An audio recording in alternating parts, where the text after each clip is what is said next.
Olá, queridos alunos, vamos para mais uma aula de metodologia do trabalho acadêmico. A nossa aula de agora, ela vai mostrar para você a estrutura de um trabalho acadêmico grande. Quando você chegar no terceiro ano do ITQ, você vai ter uma disciplina específica sobre esse capítulo que nós vamos estar tratando hoje. Hoje é só uma introdução ao que seria um trabalho acadêmico mais profundo, para que você vá para uma graduação, para que você possa até desenvolver uma especialização. Isso que nós vamos tratar agora é matéria de faculdade. Então nós vamos dar apenas uma pincelada, porque quando você chegar lá no terceiro ano, lá você vai ter essa disciplina especificamente. Vamos lá? Qual é a estrutura básica de um trabalho acadêmico, em nível superior, indo para uma graduação? Então ele tem os elementos pré-textuais, textuais e pós-textuais. Quais são os pré-textuais? Pré, aquilo que vem antes do trabalho, antes do corpo do seu trabalho. Então a capa, a folha de rosto, uma introdução e a revisão da literatura. Lembra que a gente já falou disso na aula passada? Nós vamos estar ampliando isso dentro de um trabalho de graduação, de um trabalho acadêmico maior. Os elementos textuais, a introdução, o desenvolvimento e a conclusão. Isso você vai estar na metodologia e na análise dos resultados que você estiver desenvolvendo. E os pós-textuais. Terminei o meu texto, desenvolvi o meu trabalho, então eu vou colocar lá a conclusão, as referências, o glossário, o apêndice e os anexos. Pré-textuais, vamos ver a folha de rosto, o que tem que constar nela? A identificação do trabalho, o autor, o título, subtítulo, se houver, nota indicando a natureza acadêmica desse trabalho, o nome dos orientadores ou professores da disciplina para a qual você está fazendo esse trabalho, o local, o nome da sua cidade e o ano em que você está entregando esse trabalho. Olha um exemplo de folha de rosto. O nome do autor, o título do trabalho, a identificação, o professor tutor da matéria, a cidade e o ano da entrega do trabalho.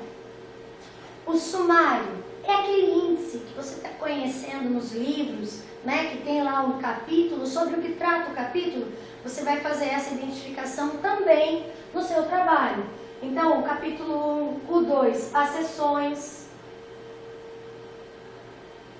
Outro título, novas sessões, as referências 4 e os anexos em letras. Lembrando, isso é para um trabalho grande.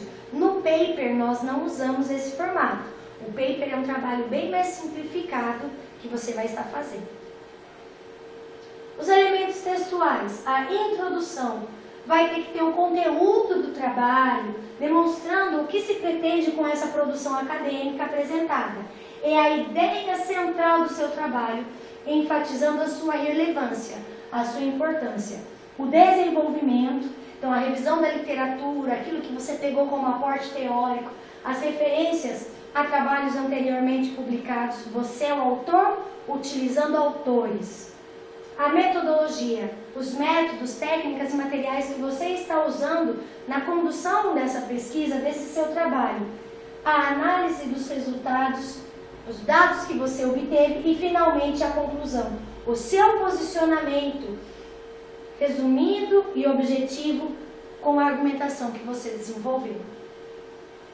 As referências precisam ser em ordem alfabética, seguindo, mais uma vez, as normas da ABNT. São essas referências, todas elas, que vão dar credibilidade ao seu trabalho. Por isso, bons livros, bons autores, bons textos, coisas indicadas, renomadas no meio acadêmico, isso vai garantir o seu sucesso. Escolha bons materiais para embasar o conteúdo da sua argumentação. Os pós-textuais, primeiro deles, o glossário. Lembra da letrinha? Lembra de um dicionário, É o vocabulário da sua pesquisa. Quando nós tratamos principalmente de termos teológicos, muitos não sabem o que é pneumatologia, né? Arqueologia. Então nós precisamos deixar, para quem ler o nosso trabalho, saber sobre o que nós estamos falando. Então, essa relação de palavras precisa ser em ordem alfabética, né? E essas palavras de sentido mais restrito, obscuro, os termos técnicos, precisam constar ali no nosso glossário. Não podem ser palavras escolhidas aleatoriamente. Escolhi uma palavra porque eu achei bonita. Não. São as palavras com um sentido mais complicado, que o povo em geral não tem acesso. Nós temos que deixar bem claro para eles sobre o que nós estamos falando. Também os apêndices e anexos. Os documentos auxiliares. Quais são eles? Tabelas, gráficos, mapas, entrevistas, questionários, organogramas, que nós temos que pegar de outros autores. Não podemos elaborar, ok? Não podem ser elaborados pelo autor. Nós pegamos algo que já está pronto, pré-formatado e utilizamos no nosso trabalho. Tem que ser identificados por letras maiúsculas consecutivas, travessão e respectivos títulos. Anexo A, apêndice B. Então nós temos que identificar por letras. Primeiro os apêndices, apêndice A, B, C, e posteriormente os anexos, anexos A, B, C, quantos eu precisar usar. Os elementos de apoio ao texto são as citações, notas de rodapé e ilustrações. Aí eu coloquei para você dar uma olhadinha na sua apostila na página 42, como fazer com figuras, gráficos e tabelas. Tudo isso tem que ser dentro das normas da ABNT.